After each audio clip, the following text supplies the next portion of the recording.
সাধারণ মানুষের যেই ভালোবাসা বিশ্বাস জনাব তারেক রহমানের উপর, বিশেষ করে ওনার পজিটিভ রাজনৈতিক দৃষ্টিভঙ্গি এবং ওনার পরিকল্পনা দেশের মানুষকে নিয়ে, দেশকে নিয়ে স্বনির্ভর বাংলাদেশ, সমৃদ্ধ বাংলাদেশ গড়ার যে পরিকল্পনা উনি করছেন, সেটাতে কিন্তু মানুষ বিশ্বাস রেখেছে। মানুষ কিন্তু ওনার প্রত্যেকটি কথা এবং ওনার পরিকল্পনাকে গ্রহণ করেছে, নিঃসংকোচে গ্রহণ করেছে। এবং আপনারা গতকাল দেখেছেন যে বাংলাদেশের ইতিহাসে একটি সুষ্ঠু নির্বাচন হয়েছে। বেসামরিক এবং সামরিক প্রশাসন অত্যন্ত সুদক্ষভাবে, সাহসিকতার সাথে, নিরপেক্ষ থেকে ওনারা এই নির্বাচন অনুষ্ঠানে সহায়তা করেছেন। বাংলাদেশের জনগণ যেভাবে ভোট দিয়েছে উৎসবমুখর পরিবেশে, এবং সেটাকে আমরা অত্যন্ত পজিটিভভাবেই দেখেছি।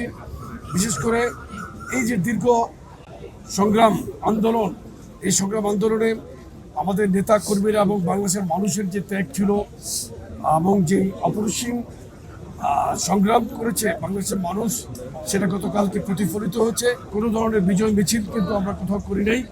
আমরা মহান আল্লাহর প্রতি শুকরিয়া আদায় করছি এবং জনগণকে ধন্যবাদ দিয়ে কিন্তু আমাদের কর্মকাণ্ড আমরা করেছি।